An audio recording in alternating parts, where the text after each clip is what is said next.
What's up, gamers? Welcome back to the channel. Today we're diving into how Overwatch's 2 groundbreaking new perk system might just overshadow Marvel Rivals. Let's get into it. Blizzard recently unveiled a major update for Overwatch 2, including the perk system that allows both minor and major upgrade to hero abilities and just like the general nature of how you can play characters. This change offers players enhanced flexibility and customization in their gameplay. Yeah, I think that's a really good way to put it. It's interesting. This is kind of something that I don't know if a lot of people thought Overwatch was going to do. They released all like the Junkenstein's modes and stuff like that, and like they had been testing it obviously, but it's interesting that they decided to go with a minor and major perk. I don't know what else you would have done, but I think it's definitely interesting, and I think it will set the tone for how Overwatch is going to have to be because of Marvel Rivals. And I think a lot of people forget how good Overwatch used to be just because of how poorly it's been managed and how the developers haven't really done a great job of leading the game. But I think this is definitely a step in the right direction for a multitude of reasons, especially just because this is going to be fresh. It's going to make the game feel new, and like it's going to be a little bit unbalanced. And like in hero shooters, like if everything's broken, nothing's broken, and like that's the design philosophy that Marvel Rivals has gone with, and it's worked really well because you have the hero bands, and the hero bands are what balance the game, not the developers. So it's an interesting approach, and I think only time will tell. I think it's very, very new. I think Marvel Rivals is also very, very new, and people... I don't think a good game has been released in a while, and like, this is a good game. I like it, and I think it's interesting because of all the Marvel characters. Like, everyone can relate to like the characters, and like, they have a lot of IP they can use. Like, the Thing and the Human Torch look very, very fun. Like, this game almost is going a completely different direction that Overwatch went, of like it's going more casual, more fun, and not super competitive, and like it almost becomes more competitive in a way, if that makes sense. Like even if you balance more towards like, if it's basically just the philosophy, if everything's broken, nothing's broken, and I think that's a very good way to look at why Overwatch made all these perks. Like, there's going to be some that are just so absolutely broken, it's going to be crazy. And then there's going to be some that are so bad that you never use them. So it'll be... only time will tell. We have to see. But I think it's definitely a step in the right direction. And what I'm more excited for is the... I think the Stadium mode's going to be more fun. Because that's like... it's just MOBA Overwatch, but like...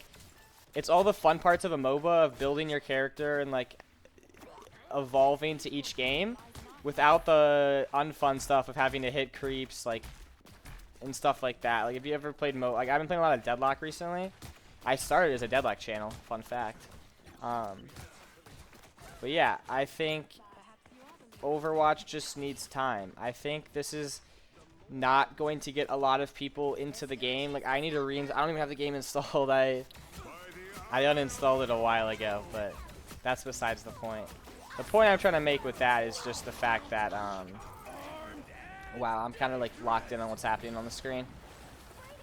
What was I talking about? I was talking about how, this is a crazy Jeff spot. I died to a Jeff up that, like, it's actually so annoying. Like, Overwatch doesn't have a gameplay mechanic like that, and Overwatch definitely doesn't have a gameplay mechanic like Doctor Strange Portal. And that was something, I think Portal is a good example of like Marvel Rivals being original, being creative, and not in putting their own twists on the hero shooter genre, because Overwatch has such a grip on this game, like this genre, that like no one could really jump into the space. And I don't think, like, let's say this game happened, Marvel Rivals happens, and it's not Marvel, like, it's just like, it's the exact same characters, but imagine you have no knowledge of Marvel characters. I don't think it would be as successful, just because for the sole fact of, like, people know Marvel characters, people are going to want to play it, but, oh, that's tough sell. Um, but I think that I think the characters are very fun. They play well and they play good together. And I think the team ups and the seasonal bonuses are a really good way to like shift metas. And like our first meta being triple support is actually the most boring. Like I would rather play goats. Like this is triple support is so boring. Like there's a whole video of a minute. There's a minute in a game where nothing can die because there's just so much sustain that like a minute of immortality should never happen. Like I want to play Overwatch so that like I don't have to be tracking the support ultimates the entire game. Like it's not fun knowing that they always have a support ultimate ready. Like if you play triple support correctly, you should almost never like it's very hard to take any space. Like it's all just denial, denial, denial, denial, denial. It's nothing proactive. It's just denying. Which I don't like and I don't think is good, but what did the devs do? They immediately nerfed everything. Like the devs immediately make changes. Like the devs are actually listening. Same with the rank reset. And like it's really sad to say, but if this game never happened, Overwatch would still just be a battle pass and skin rotation. Like it's not even a game, it's just a battle pass simulator. Like that's the craziest ultimate I've ever seen. That was like 6. That was like 6 or 7. But I digress. I'm gonna wrap this up. Actually, I have a video to show for how excited I am for the perks. This is an unpaid opinion too, by the way. All right. Why is it like that? I feel like this one's gonna be broken. Oh, whatever. You guys can see his face. Oh, it looks so beautiful. Look. Bang. Just like that. This was your best Oh my effort. god, that burst damage. Did you see that? So let me see this. That's Look at how much damage it did. literally brig. Take a breather. Rapidly increases Roadhog's movement speed by 30%. What? You're gonna have Roadhog zooming, bro. I wonder if that stacks with Lucio. Pigpen is. Holy shit! Unpaid opinion. Yeah. I would say Overwatch creators are in an interesting space where like they don't really say anything bad about the game ever. Like it's rare. Like Flats, who's their golden goose of Overwatch content creation, he would say he wouldn't say anything directly bad. He would say things that are frustrating and stuff like that. Like he still voiced his opinion a little bit, but like I don't know.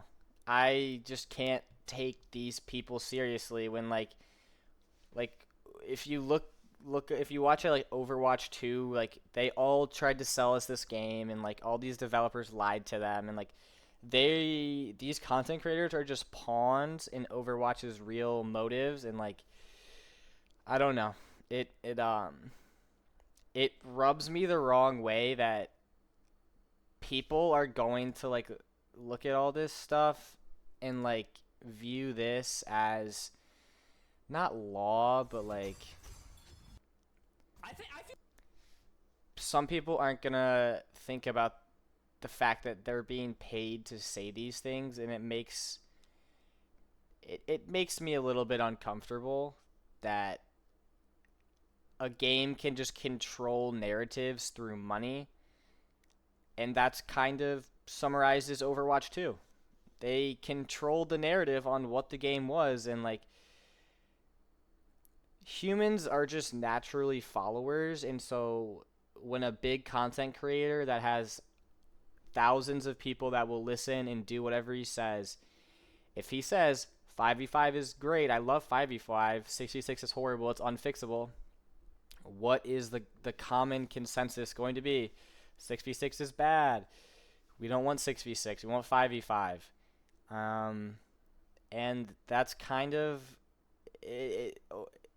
Overwatch content creation has sullied my taste when I saw that happening.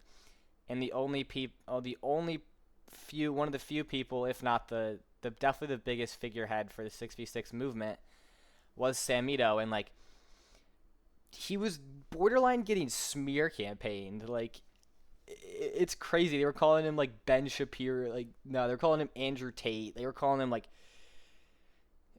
you guys were, if you guys get the idea, like he was getting smeared just because he enjoyed 6v6 over 5v5, but that's not what the Overwatch content creation space, that's not the idea they wanted other people to think. They wanted everyone to think that 5v5 was better because the queue times are better, and 5v5 is great for everyone but tanks.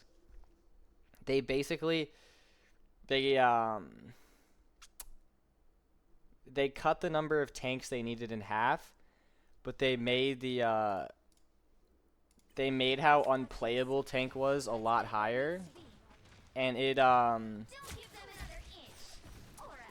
don't know, it just it's just, I'm not pointing fingers, I'm not saying anything, I'm just saying think about it, just because it's a little interesting that all of these content creators that were spewing how much they loved 5v5, were telling you need to love 5v5, ended up turning into people that played Marvel Rivals, and then once Marvel Rivals took off and they're getting way more views on Marvel Rivals, let's see what happens. I think a lot of these content creators are going to play both, and we'll see.